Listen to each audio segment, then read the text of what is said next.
Hello students, welcome to channel सब कुछ no. आज आप लोग पढ़ेंगे क्लास 9th एनसीईआरटी मैथ का प्रश्नावली 10.4 का फोर्थ क्वेश्चन से आगे। इससे पहले वाले पार्ट में आप लोगों ने प्रश्नावली 10.4 में क्वेश्चन थर्ड तक पूरा कंप्लीट पढ़ाई किया था। तो अगर आप लोग चैनल पर नए हैं, चैनल को सब्सक्राइब करिए, वीडियो को लाइक करिए और ज़्यादा से ज़्यादा शेयर करिए ताकि सभी लोग आसानी से ऑनलाइन पढ़ाई कर सकें। देखिए इस क्वेश्चन 4 में दिया हुआ है, यदि एक रेखा दो संकेंद्री वृत्तों एक ही केंद्र वाले वृत्त को जिसका केंद्र O है ए बी सी और डी पर प्रतिच्छेद करे तो सिद्ध कीजिए कि ए बी बराबर सी डी है। यहां देखिए फिगर दिया हुआ है, अब हम लोग समझते हैं इसको। क्वेश्चन पहले ध्यान समझेंगे। देखिए कह रहा है यदि एक रेखा दो संकेंद्री वृत्तों, संकेंद्री वृत्त किसको कहते हैं? जब दो वृत्त जिनका एक ही केंद्र हो, मतलब देखिए यही केंद्र O इस वृत्त का भी है और यही केंद्र O इस वाले वृत्त का भी है, बड़े वाले का भी। तो जब एक ही केंद्र हो और एक से अधिक वृत्त हो तो उन्हीं को हम लोग कहेंगे संकेंद्री वृत्त। तो कह रहा है कि यदि एक रेखा दो संकेंद्री वृत्तों को, देखिए यही एक रेखा है और दोनों संकेंद्री वृत्तों को जिसका केंद्र O है ए बी सी और डी पर प्रतिच्छेद करें। कह रहा है कोई एक रेखा है जो दोनों संकेंद्री वृत्तों को ए बी सी और डी पर प्रतिच्छेद कर रहा है, मतलब काट रहा है। तो हमको सिद्ध क्या करना है? ए बी के बराबर कौन होगा? सी डी होगा, यही सिद्ध करना है। हम लोग कैसे करेंगे उसको देखते हैं। सबसे पहले हम लोग लिखते हैं ज्ञात है, ज्ञात है में हम लोग क्या लिखेंगे? दो संकेंद्री वृत्त ज्ञात हैं और एक रेखा दोनों को प्रतिच्छेद कर रही है। तो हम लोग लिखेंगे ज्ञात है में दो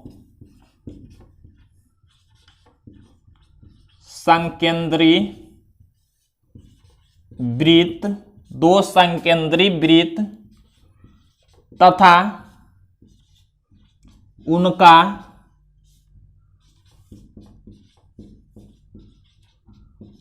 प्रतिच्छेद बिंदु। उन दोनों को देखिए एक रेखा प्रतिच्छेद कर रही है, तो हम लोग ऐसे लिखेंगे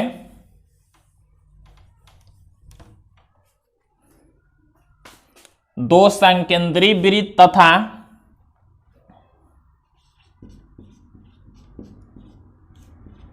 दोनों वृत्तों को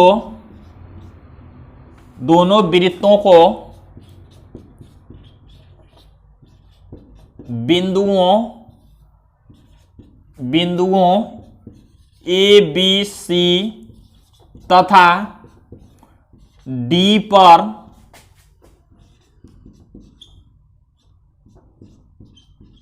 प्रतिच्छेद करती हुई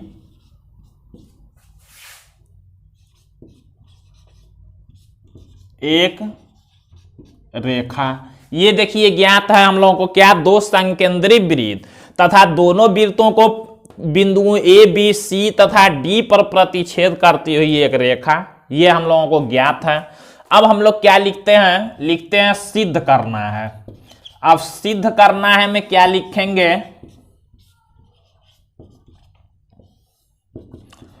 सिद्ध करना है, देखिए ए बी बराबर सी डी, तो हम लोग ये लिखेंगे ए बी बराबर सी डी, ये सिद्ध करना है।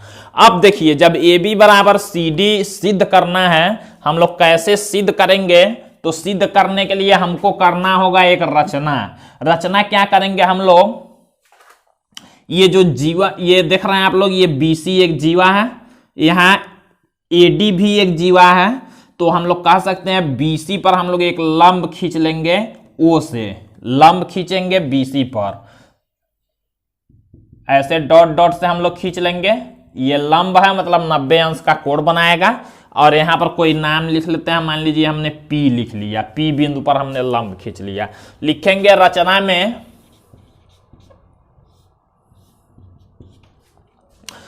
लिखेंगे ओ से बीसी पर लंब पी हमने खींचा है, तो इसको लिखेंगे ओपी। ये देखिए ओपी लंब BC पर हमने खींचा है, तो OP लंब BC खींचा, ये हम लोगों ने कर लिया। अब देखिए, अब हम लोग करते हैं इसको सिद्ध। कैसे सिद्ध करेंगे ये देखते हैं।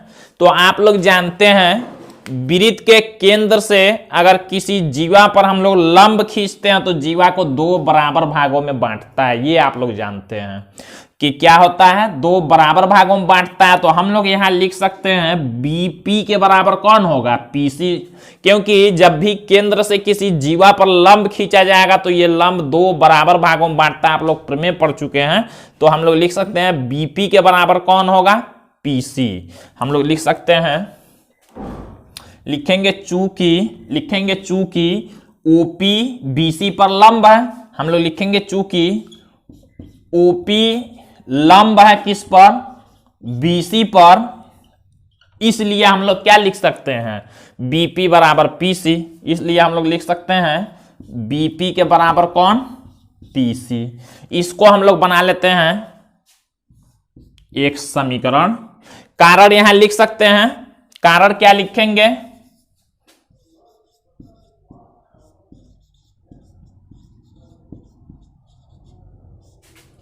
वृत्त के केंद्र से जीवा पर डाला गया लंब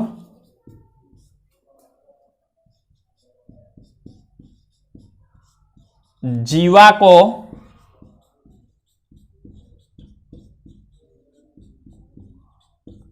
समद्विभाजित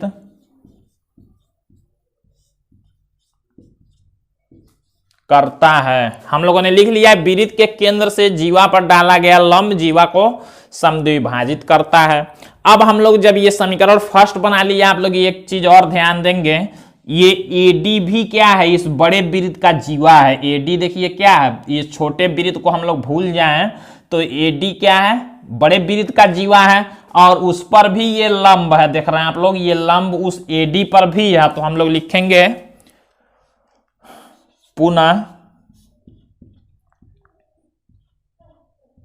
चूंकि ये OP लंब है AD पर, लिखेंगे चूंकि OP लंब है AD पर। एक बार तो हमने लिखा BC पर लंब है और एक बार AD पर लंब है। AD पर लंब है तो AD को भी दो बराबर भागों में बांटेगा। देखिए AD ये है, उस पर लंब है, मतलब AP बराबर हो जाएगा PD। हम लोग लिख सकते हैं इसलिए AP बराबर PD। इसको हम लोग बना सकते हैं समीकरण 2। देखिए काफी इजी है। और यहां पर कारण क्या लिखेंगे, सेम ये ऊपर वाला कारण आप लोग लिख देंगे यहाँ की वृत्त के केंद्र से जीवा पर डाला गया लंब जीवा को समद्विभाजित करता है। अब जब देखिए दो समीकरण हमको मिल गया तो देखिए समीकरण से हम लोग कैसे सिद्ध कर सकते हैं AP के बराबर CD। देखिए क्या करते हैं, यहाँ BP है हमारा और यहाँ AP है। ध्यान दीजिए, यहाँ AP है और यहाँ BP है। AP में से BP को हम लोग घटा दे तो AB मिल जाएगा। इसी तरह से इस PD में से इस PC को घटा दे तो CD मिल जाएगा। यानी कि हम लोग क्या करेंगे, समीकरण 2 में से समीकरण 1 को घटा लेंगे। देखिए AP ये है, AP बड़ा है और BP कितना है, छोटा है, तो बड़े में से छोटा घटाएंगे। हम लोग लिखेंगे समीकरण 2 से समीकरण 1 को घटाने पर, अब देखिए जब घटाएंगे तो इस बाएं साइड में से बायां वाला घटाते हैं, लिखेंगे AP माइनस BP बराबर इस दाएं साइड में से हम लोग दायां साइड घटाएंगे तो देखिए क्या होगा, AP माइनस BP को हम लोग क्या कह सकते हैं। देखिए AP में से हम लोग इस BP को घटाएंगे तो क्या बचेगा, AB बचेगा। तो इसके जगह पर हम लोग लिख सकते हैं ए बी बराबर पीडी में से पीसी घटाना। देखिए इस पीडी में से हम लोग अगर ये पीसी घटा दें तो क्या बचेगा, सीडी बचेगा। तो इसके जगह पर हम लोग लिख सकते हैं सीडी। यही हम लोगों को सिद्ध करना था। देखिए ए बी के बराबर सीडी, तो ये हमारा सिद्ध हो गया। यहाँ लिखेंगे प्रूव्ड, मतलब सिद्ध हुआ। तो इस तरह से क्वेश्चन सॉल्व करना। हम लोग क्वेश्चन नंबर 5 को देखते हैं।